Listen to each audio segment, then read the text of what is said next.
시대의 지성인들과 세계 많은 기독교인들의 또 영적 리더였던 프란시스 셰퍼가 스위스 라브리에에서 세계 지성들이 모인 자리에서 이 시대의 방향과 믿음의 갈 길을 제시하면서 이런 말을 했습니다.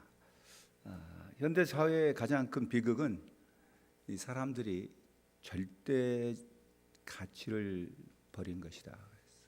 그래서 이 현대인들은 절망의 선 아래로 떨어졌다라고 했어요. 이 말은 우리에게 절대적으로 옳은 것과 절대적으로 잘못된 것이 있다고 생각하면 살아왔는데, 그리고 어떤 논쟁을 할 때도 어떤 것이 옳은 것인가, 어떤 것이 잘못된 것인가라는 논쟁을 했는데, 현대 사회의 경제적인 또 산업의 그 부흥 발전으로 인해서 사람들은 그 절대 가치를 의심하기 시작하고 그 절대 가치를 따르지 않는다는 거죠. 예를 들어서 한 남자가 한 여자와 결혼을 하면은 그냥 평생 사는 거를 당연히 여겼는데, 사회가 점점 발달되면서 이혼이 왜 잘못된 거냐 의문을 제기하기 시작했어요. 한 남자와 한 여자가 평생토록 같이 살아야 할 이유가 도대체 어디 있단 말인가 따지면서 어떤 표준과 절대 가치가 흔들리기 시작했습니다. 내가 원치 않으면은, 내가 싫은데 그걸 왜 받아들여야 되느냐, 그러한 스스로 당위성을 제시하면서 자기가 싫으면은, 내가 좋으면은 할 수도 있고 안 할 수도 있고 그런 것이지, 어떤 사회 절대적인 규범이나 도덕적인 가치에 따라서 내가 영향을 받는 것은 아니다라는 거죠. 그러다 보니까 자기가 싫으면 안 해요. 또 내가 하고 싶으면은 하지 말라도 하고, 그렇게 점점 지금 더 심화되고 있다는 거죠. 과거에는 결혼이라고 했을 때 미국의 경우를 보면은 한 남자와 여자가 하는 것을 결혼이라 했는데, 여기에서 남자 여자를 빼버려요. 그러면은 동성 간에도 이제 결혼이 가능해요. 지금 그러한 앞장서고 있는 주들이 미 동북부에 있는 그런 주들이죠. 동성 간의 결혼도 합법화하는 게 점차적으로 좀 늘어나고, 나라들도 뭐 그걸 허락을 하면서, 심지어는 이제 동성애자들한테 복음을 전하려고 해도 동성애 하는 그 목사가 해야 된다 해서 동성애 하는 목사를 안수 주는 그러한 교단도 지금 점차로 늘어나고 있다는 거죠. 그럼 이게 어찌 될까 하면, 절대적인 가치, 결혼이라는 절대적인 가치가 변하다 보니까 남자와 여자라는 말이 빠져버리면은 앞으로 이게 얼마나 많이 변화가 될 것인가. 근데 우리의 신앙마저도 이게 흔들리고, 절대적인 신앙이 흔들리고 있다는 거죠. 우리가 믿는 우리의 이 믿음은 예수 그리스도의 동정녀 탄생을 믿습니다. 또한 예수 그리스도의 십자가의 죽으심과 부활과 승천과 재림을 믿습니다. 우리는 이 믿음이 어떠한 시대가 오더라도 변함이 없이 우리는 그거를 진리라고 얘기합니다. 진리는 시대적인 상황에 따라서 바꿔지는 것이 진리가 아니죠. 진리는 어느 시대를 막론하고 결코 변함없는 절대적인 가치를 제시해 주는 것이 바로 진리인데, 우리가 믿는 이 신앙은 바로 이 절대적인 가치와 진리를 가지고 있는 예수 그리스도의 동정녀 탄생, 십자가의 죽으심, 부활과 승천과 재림을 확실히 믿습니다. 이 부분에 있어서 이 시대에 그 교회가 과연 제대로 가고 있는 교회인가, 혹은 살아있는 교회인가, 죽어가는 교회인가에 그거를 가름할 수 있는 하나의 이 잣대가 바로 이런 절대적인 신앙을 그 교회가 선포하고 있느냐는 겁니다. 오늘 이 말씀을 보면은요, 예수님께서 다시 오신다고 하는 그리스도의 재림에 대한 그 부분을 우리에게 제시하면서 재림은 반드시 이루어질 것이라는 것, 거기에서 준비하는 신앙을 우리가 가져야 한다는 것을 말씀하고 있습니다. 그래서 오늘 이 말씀은 크게는 두 부분으로 나눠볼 수가 있는데, 28절부터 32절까지의 내용을 보면은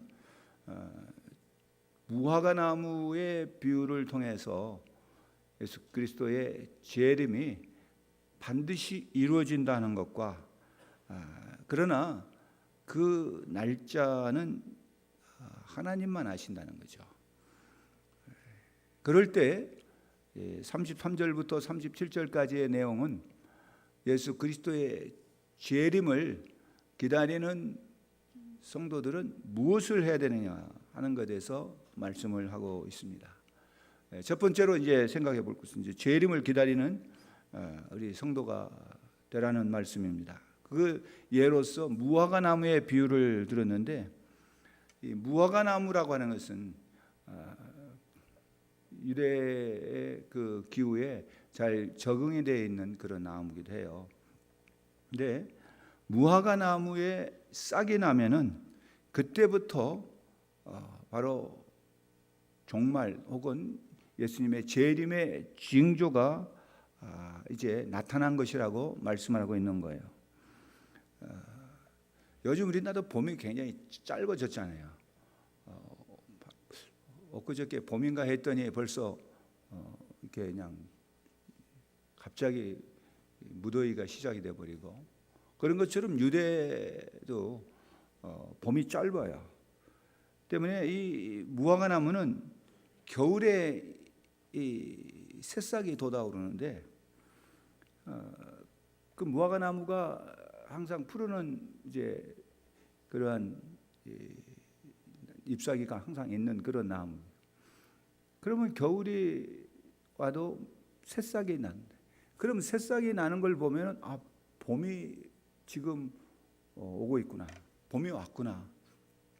겨울인데도 무화과 나무에 싹이 나면 봄이 왔다는 것을 알 수 있다는 거예요. 다른 사람들은 아직 뭐 겨울인데 그러지만은 무화과 나무에서는 싹이 남으로써 봄을 알린다고 하는 것을 통해서 이것은 바로 뭐를 말하냐면은 이 예수님의 재림, 다른 말로는 세상의 종말이 다가오고 있다고 하는 징조로서 그걸 말씀을 하고 있어요. 아주 예수님께서 가까이 와 계신다는 거죠. 짧은 봄이 지나고 여름이 지금 다가오는 것처럼 금방 예수 그리스도의 재림이 우리가 사는 동안에도 이루어질 수 있다고 하는 것을 말씀하고 있습니다. 그런데 그 날과 그때는 아무도 모른다고 말씀하고 있어요. 이게 언제 이루어지느냐, 이거는 알 수가 없다는 거죠. 네, 베드로후서 3장 8절 보게 되면 구절을 보면은 베드로가 그 당시에 참 많은 환난, 핍박을 당했던 성도들에게 이런 말을 합니다. 사랑하는 성도들이요, 한 가지만 꼭 잊지 마십시오. 주님께서는 하루가 1000년 같고 1000년이 하루 같습니다. 때문에 주님께서 늦게 온다고 결코 낙심하지 말라는 그런 편지를 보냈어요. 우리 생각에는 굉장히 오래인 것 같고, 또 예수님이 이러다가 안 오신 게 아닌가, 지금까지도 안 왔는데 이게 뭐 온단 말인가. 그러나 오늘 예수님의 말씀 속에는 반드시 온다고 하는 거예요. 우리 속담에 함흥 차사라는 말이 있잖아요. 태종이 이제 이성계의 아버지를 한양으로 다시 모시고 싶어서 자기의 문안객을 보냈어요. 가면은 돌아오지 않아요. 이성계가 그 태종에 대해 화가 나 있기 때문에 안 가요. 나는 돌아가지 않겠다 하면서 오는 사람마다 그냥 다 죽여버렸잖아요. 가면은 돌아오지 않으니까 하뭉차사라는 말이 나온 거지. 예수님 가셨는데 다시 오시지 않으니까 어떤 사람들은 예수님이 오신다 그래도 그 하뭉차사 같은 그런 식으로 생각하는 사람들도 있어요. 뭐 지금 세월이 얼마나 지났는데 예수님 오신단 말인가.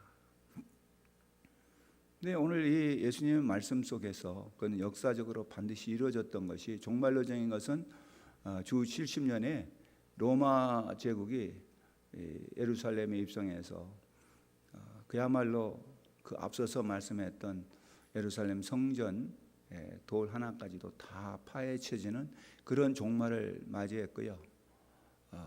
바울이 그 편지 가운데 로마서에서도 이스라엘의 회복을 말씀을 하셨는데, 그 위에 사람들은 이스라엘의 그 주권 국가로서의 회복은 이거는 거의 있을 수 없는 일처럼, 로마 제국 시대에 그 이스라엘이 나라를 다시 회복한다고 하는 것은 이거는 그야말로 있을 수 없는 일이죠. 상식적으로 생각이 있을 수 없는 일이었고, 그 후에도 많은 신학자들과 사회학자들, 이런 유대인들조차도 그들은 메시아를 기다리고 있었던 유대인들조차도 이스라엘이 다시 주권 국가를 회복한다고 하는 것은 거의 있을 수 없는 일이에요.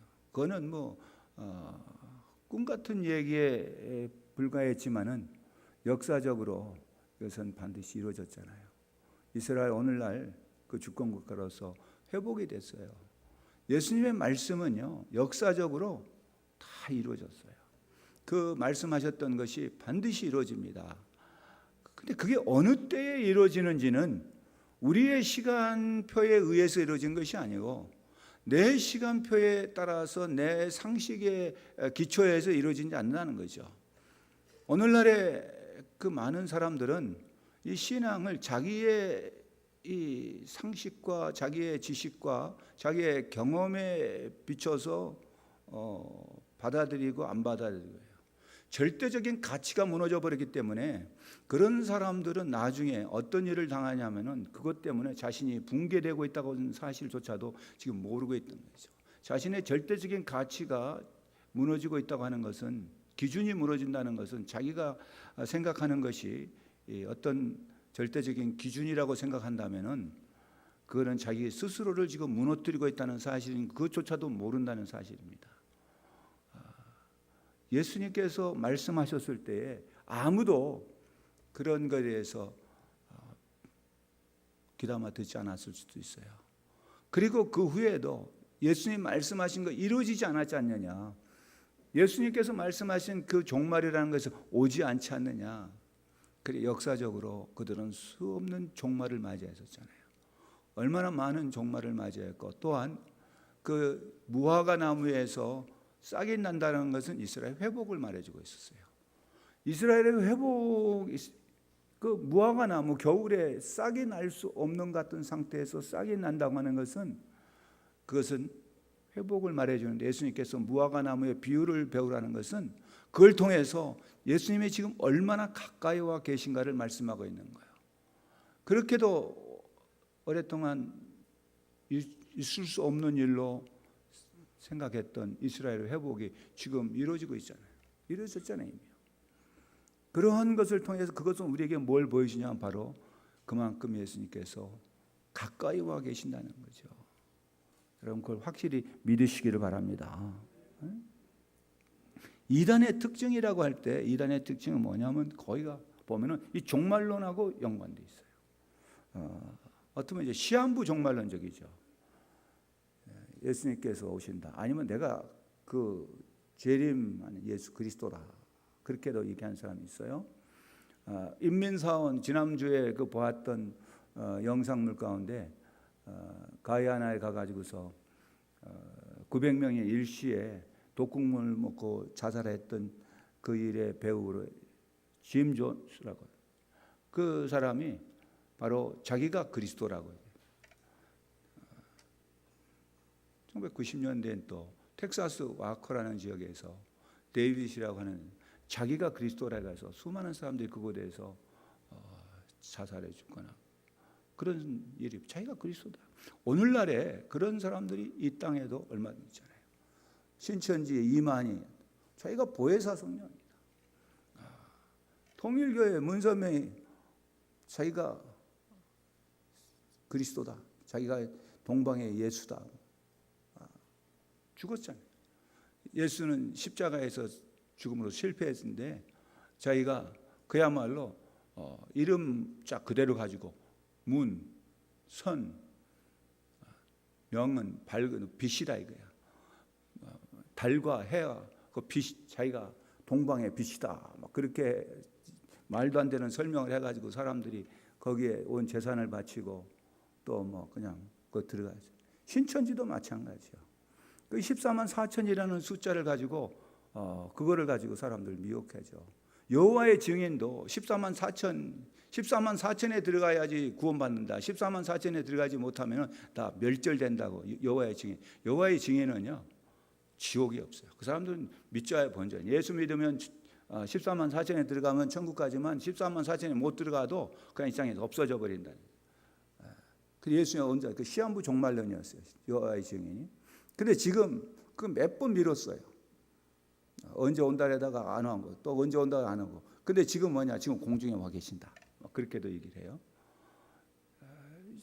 신천지도 마찬가지죠. 14만 4천의 그 제사장의 반열에 들어가야지 된다. 그럴 때 이 땅에 신천지가 벌어지면은 그때 그 헌신도나 거기에 따라서 사람들이 이 땅에 있는 뭘 하나씩 다 접수한다. 자기들이 신천지가 될 때 뭐 인천공항을 접수하고 어디를 접수하고 이거는 완전히 정말 황당한 이야기들 해요.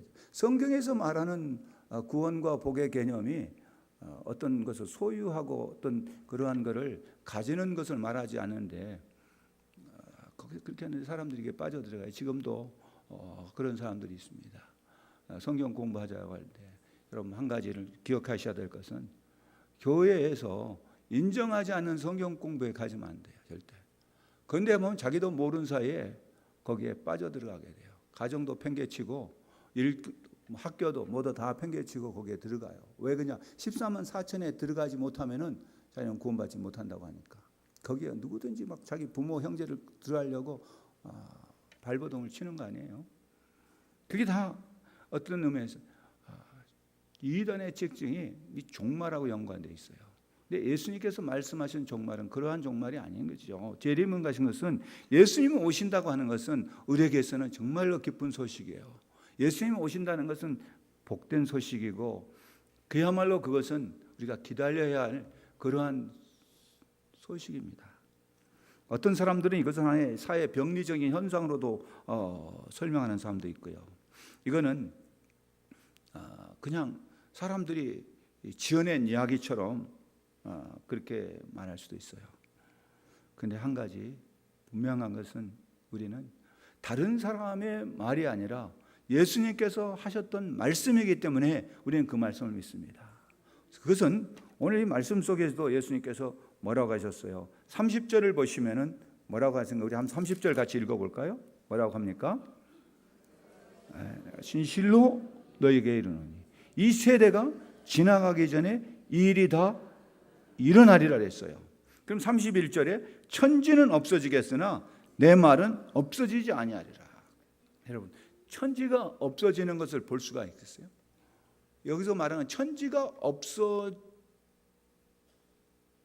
없어지더라도 내 말은 분명히 이루어진다는 거예요.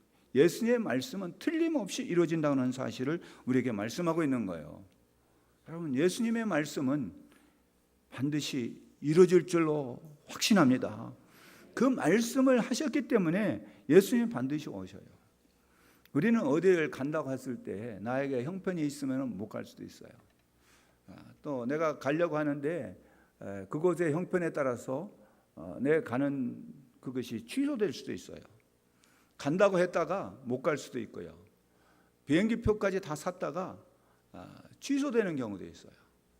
우리 백무현 장로께서 키르기스탄에 의료봉사를 가기로 다 해가지고서 그 의료진들이 다 비행기표까지 다 샀는데 그곳에서 오더라도 수술은 하지 말아라. 그럼 거기 지금 환자들이 기다리고 있는 사람도 있는데 오더라도 수술하지 말라 그러면은 그 가나 마나잖아요. 그렇게 해가지고서 그 나라에서 그를 입국을 이렇게 오지 말라는 게 아니라도 오더라도 수술하지 말아라. 그거는 가나 마나가 되잖아요. 그런 식으로 해가지고 바꿔줄 수 있어요. 그 상황에 따라서 우리의 약속은 바꿔줄 수 있으나 여기 있는 말씀, 예수님의 말씀은 천지가 없어지더라도 내 말은 변함이 없이 반드시 이루어진다고 하는 그 말씀. 그리고 이 말씀, 이 세대가 가기 전에 그것은 역사적으로 로마의 티토 장군이 와가지고서 예루살렘 멸망 그거를 다 이루어졌잖아요. 뿐만 아니라 그 후에도 그 말씀처럼 예루살렘의 회복이 이루어졌다. 여러분, 일반적으로 세대란 것은 우리가 살고 있는 이 동안을 한 세대라고 그래요. 한 세대는 사람에 따라서 시대에 따라서 계산하는 방법이 다르지만은 우리가 사는 날 동안에 주님의 말씀은 이루어질 것을 저는 확신합니다. 예수님이 언제 오시느냐, 어떻게 오시느냐, 그거는 알 수가 없어요. 여러분, 그거를 얘기한다면 그 사람은 이단이래요.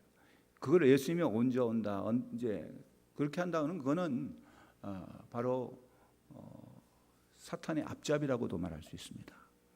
아무도 모른다 그랬어요. 예수님 저차도 자신도 모르고 오직 그는 성부신 아버지만이 아신다고 했는데 그걸 어떻게 우리가 알 수 있다고 말할 수 있느냐 이거죠. 아무도 말할 수가 없어요. 그러나 뭐냐? 징조는 얘기했어요. 어떤 징조가 일어날 것인가? 그 징조를 보면서 예수님이 가까이 왔다는 것을 알 수 있다는 겁니다. 여러분, 예수님은 반드시 오셔요. 제가 이제 대한항공의 LA 공항에서 근무할 때인데 아버지가 오시기로 했어요. 아버지가 한국에 가셨다고 오시기로 했는데 탑승자 명단에도 이름이 있어서 오시는가 했더니 아무리 기다려도 오시질 않아요. 탑승자 명단에 있는데 아버지가 안 계셔. 이거 어찌 된 건가 그랬더니 거기에 그 승무원들조차도 모르는 것이 하와이에서 교체가 돼가지고서 잘 모르는 거라. 어찌 됐는지. 나중에 맨날 며칠 지나고 한 달 가까이 지나서 와서 오셨어요. 어찌 된 거니까 말씀을 안 하시. 어찌 된 일입니까? 나중에 했는데 나중에 수년이 지난 후에 뭐라고 하냐면 비행기 안에 있는데 비행기 안에서 끌려가서 그 남산에 끌려갔다. 그 무슨 말인지 몰랐어요. 50 시절에 남산이라면 어떤 데인지 아시잖아요. 어떻게 해서 그랬냐 했더니 어느 날 주일날 설교하면서 정부를 비난하는 설교를 했다면서 투고가 들어왔다는 거예요. 어느 날 몇 월 며칠 몇 시 어느 곳에서 어떤 내용으로 설교를 했다. 그러면 그거를 한 사람은 교인들 가운데 누군가 했을 거 아닙니까? 투고를 했다면은. 그런데 아무리 생각해도 끌려갈 이유가 없는 거예요. 저희 아버지는 그때 이제 방공 운동을 했기 때문에 한국에서도 방공 대회를 했고 뭐 그러면 반공주의자로서 오히려 대통령까지 가서 만나고 그랬던 사람인데 어떻게 그런 일이 벌어지느냐. 참 그런 일이 벌어지죠. 온다고 했는데 안 오신대. 여러분, 예수님은 결코 그런 분이 아니라는 거죠. 어떤 상황이 됐든지 예수님은 어떻게 해요? 반드시 오신다. 여러분, 이 시대가 어떤 상황이에요? 절대적인 것을 믿지 않는 시대. 그러나 우리의 신앙만큼은 절대적인 신앙이 되기를 바랍니다. 상황에 따라서 바꿔지는 그런 상황적인 신앙이 아니고 절대적인 신앙이에요. 그때 우리가 뭘 해야 될 것인가 하는 거예요. 33절부터 이제 37절까지의 내용 중에는 무엇을 할 것인가를 말씀하고 있는데 이거는 뭡니까? 언제 올는지 알지 못하니까 아무것도 하지 말라는 게 아니라 언제 올는지는 알 수 없으나 뭐 하라닙니까? 준비하라는 거예요. 여러분, 준비하고는 삶과 준비되지 않는 삶은 분명한 차이가 있어요. 여기서 뭐냐면 끼어 있으라라는 말을 합니다. 끼어 있으라는 말씀을 예수님께서 하고 있어요. 그 말은 또 예수님께서 여기 33절에 주의하라, 깨어 있으라. 그때가 언제인지 알지 못함이라. 주의하고 깨어 있으라는 것은요, 졸지 말라는 거죠. 졸음운전하지 말라는 것 같아요. 여러분, 졸음운전 얼마나 위험한지 아시잖아요. 우리의 신앙생활도 운전하고 같아. 어떤 사람은 신앙생활 하다가 그냥 맨날 같은 것이 반복이 되다 보면은 지루해지고 뭐 하다 보면 졸음수가 있어요. 그게 깨어 있으란 말이죠. 그때가 언제인지 알 수가 없다는 얘기를 하고 있습니다. 여러분, 두 번째로는 뭐 하냐면 여기에 이런 얘기 하잖아요. 34절에 보니까 가령 어떤 사람이 집을 떠나 타국으로 갈 때 그 얘는 그 예를 든 거죠. 어떤 사람이 집을 떠나서 외국에 갔다가 돌아온다 이거죠. 근데 언제 올는지 알 수가 없는데 그때 오게 된다면은 어떻게 준비해야 되느냐. 그때 당시에는 지금처럼 뭐 통신 수단이 교통 수단이 발달되지 않았기 때문에 대충은 알 수 있어도 그때가 뭐 새벽이 될런지 또 혹은 저녁이 될런지 낮이 될런지 아무도 알 수가 없는 거죠. 언제 어떻게 올는지. 모든 길은 로마로 통한다고 했다 할지만 그 길이 아무리 잘 돼 있다 할지라도 지금 이 시대 예수님 당시에는 예수님께서 말씀하실 때 다 아는 얘기죠. 사람이 외국을 하는데 가까운 옆에 집만 가도 상황에 따라서 길이 어떻게 갔다 오느냐에 따라 시간을 가름하기가 쉽지 않을 텐데 외국에 갔다 그러면 외국에 가면 얼마나 시간이 많이 걸려요. 살아올런지 또 건강하게 올런지도 잘 모르는 그런 상황인데 그래요. 갔다 온대. 그러면 늦게 오면은 거기에 있는 사람들은 그냥 안 올는가 보다. 뭐 할 수도 있고. 그 예수님께서 그러한 그 비유를 상당히 많이 얘기했어요. 주인이 집을 떠나면서 애들 자기의 재산 그걸 갖다가 종들에게 맡기고 갔다. 달란트 비유를 말씀하기도 하고 포도원 그런 비유도 말씀하시면서 많은 예를 들었어요. 그런 예 가운데 갔다. 주인이 집을 떠났다. 그런데 주인이 뭐예요? 그 이야기들 보면요. 예수님의 말씀 보면 다 돌아왔어요. 주인이 돌아오지 않는 주인은 한 사람도 없어요. 신랑도 그 밤중에 대해서 오고 다 오는 걸 얘기하지 떠나고서 돌아오지 않는 이야기는 없어요. 집을 나갔던 둘째 아들마저도 돌아오잖아요. 잃어버렸다가 찾는 걸 얘기하지 잃어버린 걸 못 찾았다. 떠났는데 안 돌아왔다 그런 얘기는 다 돌아온 얘기하고 있어요. 70년대 중동 붐이 일 때 아마 그때 중동에 갔다 오신 분들도 있을 겁니다.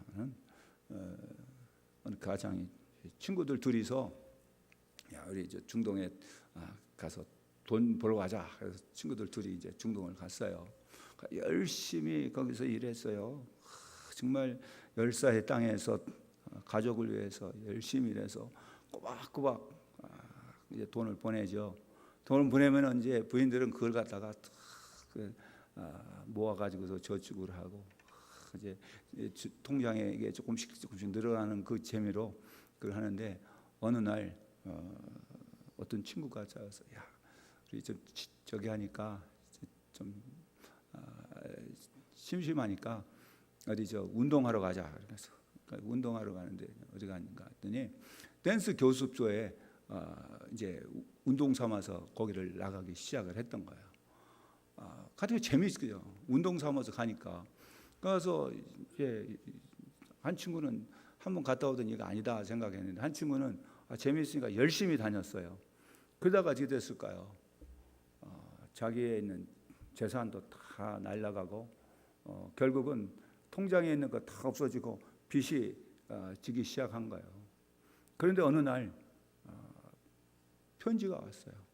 자기 남편이 이제 귀국을 한다고 하니까 한 부인은 열심히 모아가지고서 통장에 얼마나 기다렸는데 기다린 남편이 온다니까 얼마나 반가운지 모르는데 그 한 친구는 이거 지금 오면 안 되는데 지금 안 오면 그런데 보니까 몇 월 며칠 몇 시에야 이때 공항에 꼭 나오라.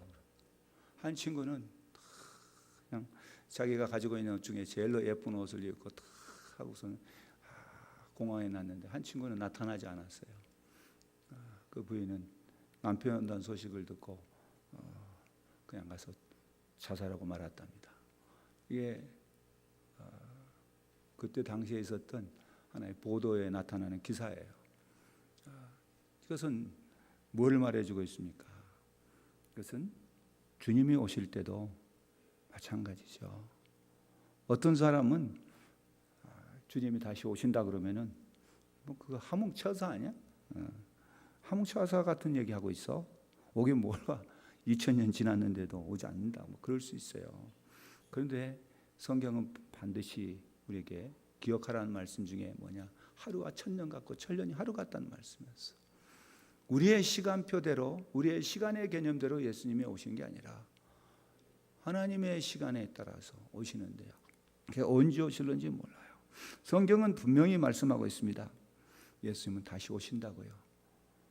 여러분, 성경은 어떻게 끝을 맺고 있을까요? 성경에 요한계시록 1.5 볼지어다 구름 타고 오신다고 말씀하고 있어요. 그러면서 이 성경의 마지막이 뭐라고 끝을 맺고 있는지 여러분 한번 요한계시록 우리 성경이 신구약 성경 맨 마지막 요한계시록인데요. 요한계시록 22장을 보시면은 뭐라고 말씀하고 있는가? 요한계시록 22장이 맨 마지막 절이고 20절이 이제 21절이 마지막 절입니다. 그런데 20절 한번 가지고 요한계시록 성경 맨 뒤에 요한계시록 20장 20절을 보시면은 뭐라고 말씀하고 있어요? 우리 다 같이 읽어봅시다. 이것들을 증언하시니 이르시되 내가 진실로 속히 오리라 하시거늘 아멘 주 예수여 오시옵소서. 여러분 이것이 바로 초대교회의 인사였어요. 초대교회 성도들은 뭘 가지고 그들이 믿음을 지켰냐면 그들의 절대적인 신앙은 예수님이 하신 말씀에 근거했어요. 예수님께서 뭐라 내가 속히 오리라. 내가 속히 오리라 하시거늘 아멘 주 예수여 오시옵소서. 주 예수여 오시옵소서. 이걸 가리켜서 뭐라고 하냐? 마라나타라고 그래요. 주님이 오시기를 고대하는 마라나타의 신앙을 우리가 가지기를 간절히 소망합니다. 기도하겠습니다. 하나님 아버지 감사합니다. 예수님은 반드시 오신다고 하셨고 반드시 오심을 저희는 확신합니다. 주님이 오실 때에 맞이할 준비가 된 성도들이 되게 하여 주시옵소서.